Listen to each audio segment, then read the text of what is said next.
Tag News official में आपका स्वागत है। मैं हूं अल्तमश शेख। आज हम एक ऐसा इंटरव्यू करने वाले हैं जो कि मिडिल क्लास फैमिली रिलेट करेगी उस चीज़ को, जो कि कई स्टूडेंट, कई हज़ार लाख स्टूडेंट्स उस चीज़ को सिर्फ सोचते हैं, उस चीज़ के लिए दुआएं करते हैं कि हम मिडिल क्लास फैमिली में होकर हम पढ़ाई अब्रॉड में करें। तो वैसे ही हमारे साथ में एक नौजवान शख्स है बाइक अल्लाह का, जो कि हम आपको बता दें, इनका नाम है अफ़ान अंसारी। ये है मदनपुरे से, और जिन्होंने अपनी पढ़ाई अब्रॉड जाकर करी है इस उम्र में, कम उम्र में, जहाँ पर हम बता दें यूरोप। तो हम बात करते हैं सबसे पहला। अफान, आपका बहुत बहुत स्वागत है टैग न्यूज़ में। तो हम जानना चाहते हैं कि अफान अंसारी है कौन। जी तो मेरा नाम है अफ़ान अंसारी और मैं मदनपुरा के इलाके से बिलोंग करता हूँ, मुंबई में। एंड मैंने जो अपनी स्कूलिंग है वो एनजा हाई स्कूल बाइकला से की है। एंड मेरा जो जूनियर कॉलेज है वो मैंने Maharashtra college of art science and commerce से किया है। एंड उसके बाद जब मेरे ग्रेजुएशन के टाइम मैंने टर्की जाने का फ़ैसला किया और वहाँ पर मैंने इस्तांबुल सवातीन ज़ाइम यूनिवर्सिटी है, वहाँ पर मैंने political science and international relations का कोर्स किया। एंड उसके दौरान जो मेरी स्टडीज़ थी, तो मैंने जो थर्ड ईयर में इरास्मस की स्कॉलरशिप सिक्योर की, जो कि यूरोपियन यूनियन की जो स्कॉलरशिप है वो बहुत कम लोगों को मिलती है। तो मैंने वो सिक्योर की एंड मैं वहाँ पोलैंड में एक सेमेस्टर पढ़ाई की। एंड वही मैं इस इंटरव्यू से वही कोशिश कर रहा हूँ कि इंशाल्लाह मेरे एक्सपीरियंस से दूसरे लोगों को फ़ायदा हो सके और मैं जितनी लोगों की हेल्प कर सकूँ, अल्लाह ताला उतना मुझे हिदायत दे इंशाल्लाह। एक सवाल और है कि जैसे कि आमतौर पर जो कि स्टूडेंट्स होते हैं, साइंस लेने वाले जो कि स्टूडेंट्स होते हैं, इंजीनियरिंग या मेडिकल की तरफ जाते हैं, वो अपना फ्यूचर डिसाइड करते हैं उस तरफ जाके। मगर आपने पॉलिटिकल साइंस और इंटरनेशनल जैसा कि आपने रिलेशन बनाने की क्यों अपने ख्याल आया, क्यों ऐसा चूज किया आपने। जी तो मेरा जो सफ़र है साइंस से लेकर सोशल साइंस तक, वो काफ़ी सोशल प्रेशर और मेरा जो पर्सनल इंटरेस्ट है उसके बीच में रहा है। तो मैंने ये सोशल प्रेशर जो हम देखते हैं कि टेंथ के बाद लोग साइंस ले लेते हैं और या तो डॉक्टर या इंजीनियर बनना है। तो स्टार्ट में मैंने भी वही सोशल प्रेशर में गिवन कर दिया था, मैंने अपनी ट्वेल्थ साइंस से की। फिर जब कोविड आया तो मुझे मौका मिला कि मैं और अपने ऑप्शंस एक्सप्लोर करूं। मैंने और रिसर्च की और मैंने अब देखा कि अपने आप से पूछा कि मेरा एक्चुअल इंटरेस्ट क्या है। तो फिर मैंने बहुत सारी रिसर्च की तो मुझे पता चला कि political science and international relations है। तो जैसे हमारी कंट्री है, वहाँ पर जैसे जितने भी सियासतदान हैं, आईपीएस ऑफिसर है, आईएएस ऑफिसर है, तो जितने भी ये पूरा डिसीजन मेकिंग का जो सर्कल है, तो मुझे उसका एक हिस्सा बनना था। मुझे पॉलिटिक्स और स्टडी करना था। जैसे मुल्क के रिलेशंस कैसे बनते हैं, या फिर अगर कॉन्फ्लिक्ट हो रहा है तो उनको आप कैसे सॉल्व करते हैं, जैसे सिक्योरिटी इश्यूज है। तो मुझे ये सब चीज़ में बहुत इंटरेस्ट दिलचस्पी हुई। तो फिर मैंने ऑप्शंस देखे कि बहुत सारी कंट्रीज है, तो मैंने नैरो डाउन किया टर्की के लिए। और टर्की की जैसे आपको पता है कि यूरोप और एशिया के बीच में है। तो वहाँ पर अभी जो यूक्रेन की कॉन्फ्लिक्ट भी है रशिया के साथ, तो वहाँ पर बहुत एक्टिव माहौल है, तो आप वो सब भी देख सकते हैं। तो एक ये रीज़न था। और दूसरा ये है कि आप बहुत से लोग बस साइंस के पीछे ही जाते हैं, वो अपने आप को भी नहीं पूछते कि मुझे क्या किस चीज़ में इंटरेस्ट है। मगर बहुत मैंने एक चीज देखा है कि बहुत कम लोग बहुत कम बच्चे होते हैं कि वो अपने आप से अकेले में बैठ के सोचते हैं कि मुझे फ्यूचर में क्या करना है। जी बस जैसा गाड़ी चल रही है वो लोग वैसा फ्लो के साथ, ग्रुप के साथ, दोस्तों के साथ, सोसाइटी के साथ वो लोग चलते जाते हैं कि हाँ भाई, इसने ये इंजीनियरिंग लिया है, इसने साइंस लिया है, इसने आर्ट्स लिया है, तो हम भी वही करेंगे, इसने लॉ लॉ किया है तो हम भी वही करेंगे। मगर उससे खुद को क्या इंटरेस्ट है वो नहीं सोचता। मगर आपने वो चीज को हटाकर, उसके इमेजिनेशन के बाहर जाकर आपने खुद के लिए सोचा कि आपको इंटरेस्ट, ये कैसा, आपको ये ख्याल कैसा आया कि यार मुझे इस चीज में इंटरेस्ट है। जी तो जब से मैं छोटा था तो मुझे हिस्ट्री, पॉलिटिक्स ये सब में इंटरेस्ट था। बट आप जैसे जानते हैं, या तो किताबों में पढ़ते हैं उसको, एक मेन फील्ड के जैसा हम्म। नहीं देखते। तो मैंने खुद भी बहुत रिसर्च की, मैंने देखा मेरा इंटरेस्ट भी ये है। फिर मेरे अब्बू ने बहुत हेल्प की है मुझे, मेरे जो क्या चाचा हैं। नाम है आपका अब्बू का। मेरे अब्बू का नाम है रेहान एक अंसारी। एक एक सवाल और, आपका फैमिली बैकग्राउंड कैसा है। जी तो क्योंकि अभी देखो, अभी अभी व्यूअर्स देखेंगे, बहुत से लोग का सवाल आएगा कि यार ये लड़का मिडिल क्लास है या अपर क्लास है, का बाहर जाकर पढ़ाई कर रहा है और यहाँ पर बैठ के इंटरव्यू दे रहा है कि मैंने इतने स्ट्रगल किए। तो सबसे पहला हमारे व्यूअर्स के बारे में जानना बहुत जरूरी है कि आपका फैमिली बैकग्राउंड क्या जी तो मैं तो नॉर्मली, जैसे मैंने कहा, मैं मुंबई में मदनपुर से बिलोंग करता हूँ। वहाँ पर है। मैंने अपनी मदनपुर में पैसे वाले भी बहुत है, बिल्डर है, बिजनेसमैन है। जी, जी, जी, बेशक। तो जो मेरे डैडी है, वो अपने इनिशियल करियर में जर्नलिस्ट थे, फिर उन्होंने ओके। गवर्न जी। तो उन्होंने फिर गवर्नमेंट जॉब सिक्योर की, तो फिर उन्होंने वहाँ पर स्विच किया। और like I am gonna say कि हम बहुत ही लाइक अपर मिडिल क्लास है या वो है, बट अल्हम्दुलिल्लाह like we are in. Middle class है, जैसा जी लोग जी जी नॉर्मली लाइफ जीते हैं, आपने भी वैसे ही गुजारा है। जी जी जी तो जैसा कि अफ़वान, एक सवाल और है कि बहुत से पेरेंट्स का कहते हैं कि स्टडी अब्रॉड में बहुत महंगा होता है, बहुत कॉस्टली होता है, और कई लोग तो अपना घर बार बेच के बच्चों को कर्जा लेके बेचते हैं। और मगर बहुत ऐसे बच्चे भी होते हैं कि जो खाली इंटेलिजेंस है, अमीर अमीर माँ बाप के बच्चे से वो भी जाते हैं। मगर आप एक मिडिल क्लास होकर, तो इसे इसे आप किस नज़रिए से देखते हैं? जी। तो मेरा ये वीडियो का यही मकसद है कि ये जो मिसकंसेप्शन है वो दूर किया जाए, क्योंकि ये बिल्कुल भी सच नहीं है। तो मैं मेरे पर्सनल एक्सपीरियंस से बता रहा हूँ कि जब मैंने बाहर पढ़ने के लिए स्टार्ट किया देखना, तो मुझे बहुत सारे लाइक हर्डल्स दिखे, प्रॉब्लम्स थी। बट जब मैंने स्कॉलरशिप ऑप्शंस देखा बाहर के, तो जैसे टर्की हो गई, तो टर्की की जो गवर्नमेंट की स्कॉलरशिप है, तुर्की बुस्लारी, वो आपको 100% स्कॉलरशिप देती है, जो आपका रहना, खाना, ट्रैवल और इवन आपको मंथली स्टाइपेंड मिलता है। तो वो बहुत अच्छा है कि आपका हर चीज़ कवर हो जाती है, तो आपका मेन फोकस पढ़ाई भी है, आपको आपकी एजुकेशन स्पॉन्सर भी हो रही है। और अगर आपको टर्की में वो फ़ील नहीं मिल रही है, तो बहुत सारी अदर यूनिवर्सिटीज़ है या कंट्रीज़ में है। तो उसमें जैसे जर्मन यूनिवर्सिटीज़ है, नॉर्वे की यूनिवर्सिटी है, फ़िनलैंड है। तो यहाँ पर आपको अगर पब्लिक यूनिवर्सिटी में आपका एडमिशन हुआ, तो वहाँ पर आपको ज़ीरो ट्यूशन फ़ी में एडमिशन मिल जाएगा। और अगर दूसरी कंट्रीज़ है, जैसे पोलैंड है, इटली है, तो ये सब कंट्रीज़ जो है, वो आपको बहुत अफोर्डेबल, अगर आप जर्मनी या ये कंट्रीज़ में नहीं सिक्योर कर पा रहे हैं, तो आप ये कंट्रीज़ में अप्लाई कर सकते हैं। उनका वैल्यू ऑफ एजुकेशन भी बहुत अच्छा है, और जिस तरह से वो आपको एक्सपोज़ करते हैं, जो इंटरनेशनल एनवायरनमेंट होता है, वो बहुत अच्छा होता है। तो और आपको बस एक मैं आपको शॉर्ट ब्रीफली बता देता हूँ कि आप अगर 5th से 10th ग्रेड के बीच में हैं, तो आप फ़ोकस करें कि एक आप एक्स्ट्रा फ़ॉरेन लैंग्वेज सीखें आप, और उसमें एक्स्ट्रा करिकुलर एक्टिविटीज़ देखें, जैसे स्पोर्ट्स हो गया, या फिर आपने कोई ड्रामेटिक्स में पार्ट ले लिया, एलोक्यूशन हो गया। तो आप ये सब करके सर्टिफ़िकेट्स या तो फिर आप रिकग्निशन हासिल करने की कोशिश करें। और जब आप जूनियर कॉलेज में आते हैं, तो जूनियर कॉलेज में आपको आइल्स या टॉफल एक इंग्लिश एग्ज़ाम होता है, जो ऑफिशियली रिकॉग्नाइज्ड इंग्लिश एग्ज़ाम है ग्लोबली। तो डिपेंडिंग ऑन आप जहाँ अप्लाई कर रहे हैं, वो आप ये दोनों में से कोई एक एग्ज़ाम दे। और एक एसएटीज़ एग्ज़ाम होता है। तो उसमें इंग्लिश आपका 800 मार्क्स का होता है, और 800 मार्क्स का मैथ्स होता है। तो मेरे कज़न ने वो दिया था, लाइक हमने प्रिपेयर किया था, और माशाल्लाह उनको उस वजह से बहुत अच्छी स्कॉलरशिप के भी ऑप्शंस भी ओपन हो गए। तो एक वो बहुत अच्छा ऑप्शन है। और अगर आप ग्रेजुएशन, पोस्ट ग्रेजुएशन जैसे मास्टर्स या पीएचडी के लिए जाना चाहते हैं, तो आइल्स और टॉफल तो है ही, आपको इंग्लिश का देना है, प्लस आप जीआरई और जीमैट, अगर आप जीमैट इंजीनियरिंग के लिए देंगे, और जीआरई बाकी दूसरी जनरल फील्ड के लिए। तो ये अगर आप करते हैं, तो आपका ऑलमोस्ट ज़ीरो कॉस्ट में, या तो फिर ज़ीरो ट्यूशन फीस में आप स्टडी अब्रॉड कर सकते हैं, विदाउट एनी कोई भी प्रेशर। ना आपको एक्स्ट्रा इंटेलिजेंट होना पड़ेगा उसके लिए, ना आपको एकदम एक्सट्रीमली अमीर होना पड़ेगा।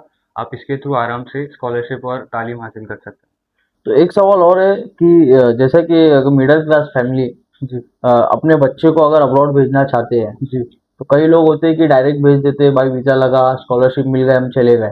जी मगर वहाँ जाने के बाद जो असल स्ट्रगल होता है स्टूडेंट्स का, वो जब शुरू होता है, तो वो बच्चा सहन नहीं कर पाता है, पढ़ाई छोड़ के रिटर्न आ जाता है। जी तो एक हमारे व्यूवर्स के लिए आप क्या कहना चाहते हो, अगर फैमिली अगर प्लानिंग कर रही है, मिडिल क्लास फैमिली बच्चे को अब्रॉड भेजने के लिए, तो क्या प्लानिंग के साथ बच्चों को भेजना चाहिए? जी। तो मैं आपको मेरे पर्सनल एक्सपीरियंस से बताता हूँ। तो मैं आपको सजेस्ट करूँगा कि आप जब 8th स्टैंडर्ड में हो, तभी से आप अपनी इसकी स्टडी अब्रॉड स्टार्ट कर दीजिए। लेकिन अगर आप जैसे समझिए आप 10th 11th 12th में हैं, तो आप उससे नाउम्मीद ना हो। ऐसा नहीं है कि आपके ऑप्शंस क्लोज हो गए। बस आपको थोड़ा सी एडिशनल मेहनत करनी पड़ेगी, बट फिर उसका फ्रूट भी आपको और अच्छा मिलेगा। तो आप क्या करें, ये जो मैंने बताया आपको, कि आप एग्ज़ाम्स ये जो है इंटरनेशनली आइल्स, टॉफल हो गए, आप उस पर ध्यान दें। और एक अगर आप फॉरेन लैंग्वेज सीखें, जैसे मैंने अभी जर्मन, टर्किश और स्पेनिश लैंग्वेज सीख रहा हूँ मैं। तो वो मेरे लिए बहुत तो करियर। अभी तक के सीखी कि नहीं आपने? जी, टर्किश कौन सी मेरी, सीखी? कुछ टर्किश फ्लुएंट हो गई। कुछ कहना चाहेंगे टर्किश में, जी कि हमें हमारे व्यूअर्स को भी पता चलना चाहिए कि हमारे भाई कल्ला का मदनपुरा का बच्चा भी इंटरनेशनल लैंग्वेजेस बोलता है। जी, तो टर्किश से मैं स्टार्ट करता हूँ। तो मैं अपना इंट्रोडक्शन दो टर्किश में। जी Merhaba, benim adım Affan. Tanıştığımıza memnun oldum. Ben siyaset ve uluslararası öğrencilerim ve Türkiye'de okuyorum ve yaşıyorum ve Türkiye'de çok seviyorum. मेरे को अफवान के अलावा कुछ समझ में नहीं आया। तो काफी अच्छी, क्या अच्छा अब मुझे ट्रांसलेट करके बताओ कि आपने क्या बोला। जी, तो मैंने कहा कि हेलो, मेरा नाम अफ़ान है। मैं टर्किश लैंग्वेज में आपको आपसे बात कर रहा हूँ और मैं टर्की में पढ़ता हूँ, टर्की में रहता हूँ और मुझे टर्की बहुत पसंद है। कितना टाइम लगा ये सब सीखने में आपको अफवान। जी, तो स्टार्ट में मैं जब जाने का मेरा प्लान था तो मैंने पहले से स्टार्ट कर दी थी, बट आप जैसे कि जानते हैं, अब अगर आप प्रैक्टिस नहीं करेंगे तो आप ऑब्वियसली उस पे फ्लुएंट नहीं हो पाएंगे। तो जब मैं वहाँ पर गया तो वहाँ पर ऐसा है कि आप आउटसाइड ऑफ यूनिवर्सिटी आपको पूरा कम्युनिकेशन लैंग्वेज टर्किश है, तो आप बात करते करते आ जाती है। और बेस्ट चीज़ ये है कि टर्किश लैंग्वेज जो है वो मिक्स ऑफ अरबिक, उर्दू, फारसी, ये सब लैंग्वेज है, तो उसमें बहुत सारे वर्ड्स है जो हम डेली यूज़ भी करते हैं, तो उसमें आपको और आसानी हो जाती है लैंग्वेज सीखने के लिए। तो एक हमारा 8वां सवाल है आपके लिए कि स्कॉलरशिप और एडुकेशन लोन के बारे में पूछना चाहता हूँ कि यहाँ पर जो कि स्कॉलरशिप जब मिलती है, स्कॉलरशिप के अलावा भी कुछ पैसे देने पड़ते हैं। जी। आपको फुल अमाउंट नहीं मिलता है स्कॉलरशिप का, आपको या 80% मिलेगा या 50% मिलेगा, जहाँ तक मैंने देखा है। तो जो बाकी का जो पैसा अमाउंट रहता है, तो क्या वो लोन ले सकते हैं और उसका क्या है, उसके ऊपर आपकी क्या सोच है। जी, तो पहले तो मैं आपको कहूँगा कि आप मेनली स्कॉलरशिप के लिए ही जाएँ। तो उसमें ऐसा है कि आप स्कॉलरशिप जस्ट इसके ज़रिए से नहीं, आप एक्स्ट्रा करिकुलर एक्टिविटीज़ करेंगे। तो बहुत से लोग सोचते हैं कि अगर मेरे मार्क्स कम हैं तो मुझे स्कॉलरशिप नहीं मिलेगी, तो मुझे लोन की तरफ जाना पड़ेगा। तो आप क्या कर सकते हैं कि बाहर बस एक चीज़ मुझे ये अच्छी लगती है कि अगर आपके मार्क्स कम हैं तो उसकी वजह से आप बैक बैक डाउन नहीं हो सकते। तो आपके पास दूसरे बैलेंस करने के लिए ऑप्शंस होते हैं। जैसे वहाँ पर आपको एक्स्ट्रा करिकुलर एक्टिविटीज़ है, वर्क एक्सपीरियंस है, आपकी अगर इंटर्नशिप्स है, या फिर अगर आप तो मुझे बाहर ये चीज़ बहुत अच्छी लगती है कि अगर आपके मार्क्स कम हैं तो आप उससे फॉल बैक नहीं हो जाते, तो उसके आप बैलेंस करने के लिए बहुत सारे वो ऑप्शंस देते हैं। जैसे आप जब अप्लाई करते हैं तो आपका जो मोटिवेशन लेटर होता है, तो वो एक्चुअली बहुत इंपॉर्टेंट होता है। तो आप उसमें अपनी जर्नी समझाते हैं कि मैं इस बैकग्राउंड से आया हूँ और मेरा इस फील्ड में जाना इतना इम्पोर्टेंट है, ये मुझे इतना सिग्निफिकेंस लगती है इस फील्ड की। तो वो बहुत अच्छा है। और जैसा मैंने आपको पहले कहा था कि आप इंटर्नशिप्स अगर कर रहे हैं, एक्स्ट्रा करिकुलर एक्टिविटीज़ है, और अगर आप दूसरी फॉरेन लैंग्वेजेस जानते हैं, तो ये आपका बहुत प्लस पॉइंट हो जाता है। तो इवन मैं बस यही कहूँगा कि इवन आप अगर एवरेज स्टूडेंट है तो इसका मतलब ये नहीं कि आपका एम्बिशन भी एवरेज हो। आप बड़ी थिंकिंग रख सकते हैं। इवन आपके मार्क्स अगर कम हैं, आप एवरेज स्टूडेंट हो, तो that should not stop you from becoming a good person in your own field. तो एक सवाल और है, जैसा कि भाई अभी बच्चे यहाँ से जाते हैं, मैंने अभी स्टार्ट में कहा था कि दो तरीके के बच्चे होते हैं जो अब्रॉड खाली जा सकते हैं, मिडिल क्लास और हायर क्लास। हायर क्लास के तो उनका कोई टेंशन नहीं रहता एक्सपेंस का, और जब मिडिल क्लास वहाँ पर जाता है तो उसे उसे एक्सपेंस होते हैं, वहाँ पे खर्चे होते हैं जो कि यहाँ के मुकाबले बहुत ज़्यादा है वहाँ पर। तो वहाँ पर पार्ट टाइम जॉब करके भी क्या खुद के खर्चे निकाले जा सकते हैं। जी, ये बहुत अच्छा क्वेश्चन है। तो आप फर्स्टली पार्ट टाइम जॉब जो है वो आप एज एन एडिशनल सपोर्ट की तरह सोचिए। वो आपका जो प्राइमरी सोर्स ऑफ के आप यूनिवर्सिटी की फीस भरे, आप अपना रहने का करें, वो एक फार फेच्ड आइडिया आप कह सकते हैं। तो वो आपको एडिशनली सपोर्ट करेगा, जैसे आपके डेली स्टाइपेंड जैसा काम करेगा कि आप जो एक्सपेंसेस है डेली आपके, वो सब में आप यूज़ कर सकते हैं।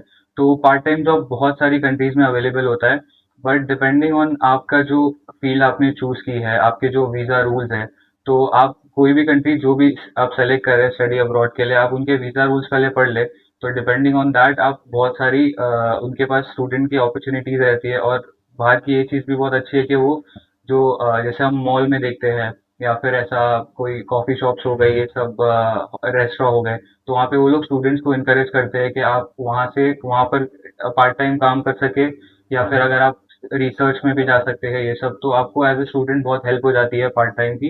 तो इसको आप प्राइमरी सोर्स ना बनाए कि आप उसमें उससे फीस भर दूंगा या मैं उससे वो कर दूंगा, लेकिन आप अपने डेली एक्सपेंसेस एंड ऑल ये सब निकाल सकते हैं, तो वो बहुत अच्छा प्लस पॉइंट है। तो जैसा कि अपन एक चीज और है कि आप जैसे स्टूडेंट्स के लिए अब्रॉड अब्रॉड में एजुकेशन का सबसे बड़ा चैलेंजिंग क्या टर्म रहा है आपके लिए कि वहाँ पर फेस करना पड़ा हो? जी तो फर्स्टली लाइक जैसे हम उसको फैंटेसाइज करते हैं कि बहुत अच्छा है बाहर, हम जाएंगे घूमेंगे खाना खाएंगे ये करेंगे, तो ये उससे भी बहुत बड़ा है। आप जब जाते हैं अकेले तो आपके लिए वो टोटली एक न्यू जगह है, न्यू कंट्री है, न्यू लोग है, न्यू कल्चर है। तो आपका लाइक वो एस्पेक्ट आपको बहुत स्टार्ट में बहुत आपके लिए मुश्किल होता है।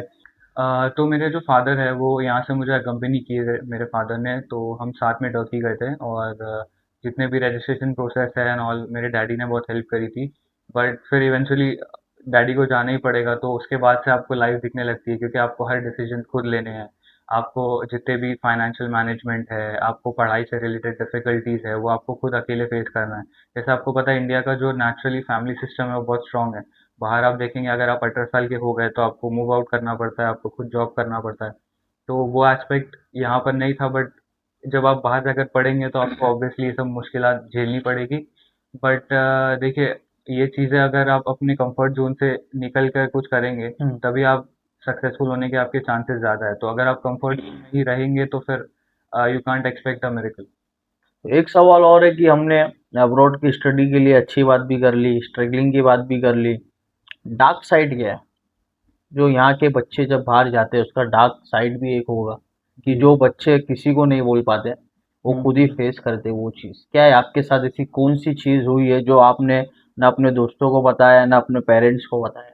आज ये हमें बताइए। तो जी उसके बहुत सारे डार्क साइड्स है, जैसे कि आप जब अकेले वहाँ रहते हैं तो ऑब्वियसली आप होम सिक होते हैं, आपको लोनलीनेस फील होती है। और अगर आप एक हद तक बीमार पड़ जाते हैं या होते हैं तो आप अपने पेरेंट्स को नहीं बता सकते, क्योंकि वो भी दूर है। तो उस पे और मतलब वो भी चिंता करेंगे कि क्या हो गया। तो ये सब चीज़ें बहुत है। और दूसरा ये कि आप जैसे फेस्टिवल्स हो गए, तो आप बचपन से अपनी फैमिली के साथ रहे हैं, तो जब वहाँ एक न्यू कल्चर है, न्यू लोग हैं, तो वो थोड़ा सी लाइक आपके लिए न्यू चीज़ है, आप ज़्यादा कंफर्टेबल नहीं होते कि काश मैं। वहाँ पर हर फेस्टिवल भी नहीं मनाया जाता है। जी जी, जैसा कि हम। खाली दिवाली वगैरह ही वहाँ पर होती है। जहाँ तक हमने देखा है दिवाली वगैरह अब्रॉड में मनाई जाती है। अच्छा। बाकी जो हमारे इंडिया में साल में कम से कम 8 से 9 फेस्टिवल्स होते हैं, जी जी। वहाँ पर नहीं मनाया जा सकता। तो आपको कैसा फील होता है? जी वही जैसे इंडिया में हम देखते हैं हर चीज़ धूमधाम से मनाई जाती है, जैसे कोई भी फेस्टिवल हो। बट वहाँ पर ऐसा है कि आपको एक एक फॉर्मली आपको रहना पड़ता है कि ठीक है आप ईद मना रहे हैं या फिर आप कोई दूसरी फेस्टिवल मना रहे हैं, तो वहाँ पर आप काफ़ी आपको एक हद तक फॉर्मल रहना पड़ता है। बट यहाँ पर कैसा है, आप और इनफॉर्मल हो सकते हैं, दोस्तों के साथ जा सकते हैं, घूम सकते हैं। एक सवाल और है कि वहाँ पर जाने के बाद आपको किसकी याद आती है सबसे ज़्यादा, मगर आप उसे बोल ही नहीं पाते हो कि मुझे तुम्हारी याद आ रही जी तो मैं कहूँगा कि मेरी ग्रैंड मदर की मुझे बहुत ज़्यादा याद आती थी, क्योंकि वो लाइक मैं काफ़ी क्लोज था उनसे। और उनकी अभी डेथ भी हो गई है एक महीने पहले। तो वो काफ़ी मेरे लिए वो था। और सिंस वो काफ़ी चीज़ें समझ नहीं पाते थे उस दौरान भी, तो अब बस वीडियो कॉल पर ही बता सकते, तो वो मेरे लिए एक हद तक काफ़ी इमोशनल था, काफ़ी सैड होता था।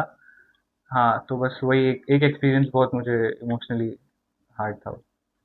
तो ये बात तो हो गई। अभी एक सवाल और है कि आप खुद एक सवाल और है अफान, जैसे कि आप खुद अब्रॉड पढ़ते हैं और अपनी मुंबई के लिए अपनी कम्युनिटी के लिए आप क्या क्या कर रहे हैं?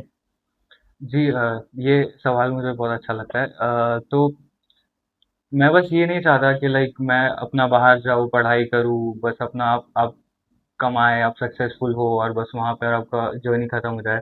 तो मैं हमेशा से लाइक मुझे याद है जब मैं 10th या 12th ग्रेड में था, तो मेरे जो चाचू है आमिर अंसारी, उनके प्रोग्राम्स हुआ करते थे, तो मैं उन वो प्रोग्राम्स में। क्या करते हैं?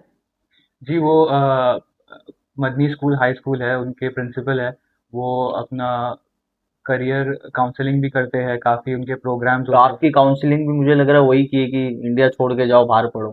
जी उन्होंने काफ़ी हेल्प किया है।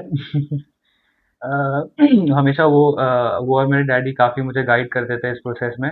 तो उनका एक इदारा है काविश, तो वो काफ़ी प्रोग्राम्स ऑर्गेनाइज करते हैं हर साल, तो उसमें स्टूडेंट्स आते हैं और उनके सामने वो एक अच्छी पर्सनालिटी जैसे कोई सक्सेसफुल आईएएस ऑफिसर हो गए या फिर साइंटिस्ट हो गए, तो वो उन्हें लाया करते थे।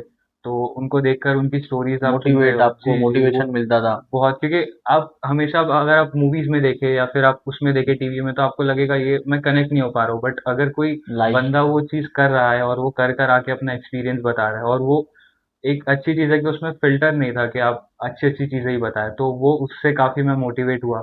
और उसकी वजह से मैं हमेशा सोचता हूँ कि जब भी मैं यहाँ समर में आता हूँ, तो सिंस 2021 मैं कागज़ के प्रोग्राम्स में मैं कोशिश करता हूँ कि मैं स्टूडेंट्स की हेल्प कर सकूँ, मैं अपना एक्सपीरियंस शेयर करता हूँ।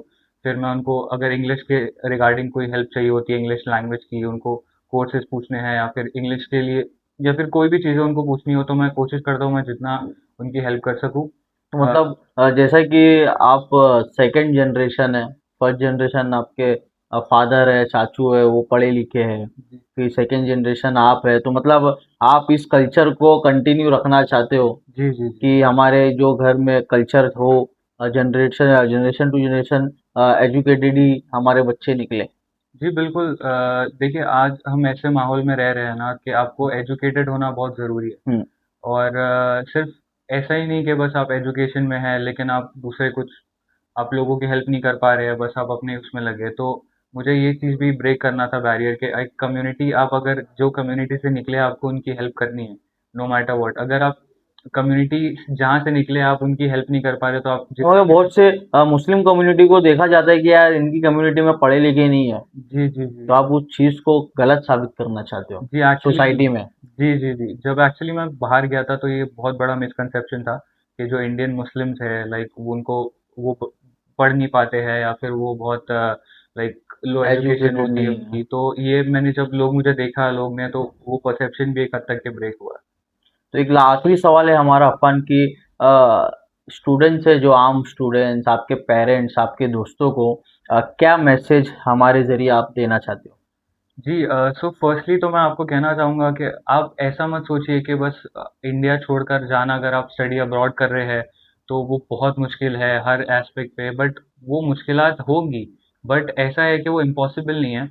और दूसरी चीज़ ये है कि आपके हर कदम पर आपकी फैमिली हो सकती है आपके साथ, आपके दोस्त हो सकते हैं आपके साथ।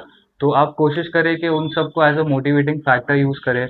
और आप इस अगर आप खुद अगर आज सक्सेसफुल होंगे, तो आप 10 जन को और आगे ला सकते हैं सक्सेसफुल करने के लिए। तो ये बहुत अच्छी चीज़ है, मैं आपको मोटिवेट करना चाहूँगा इस चीज़ के लिए।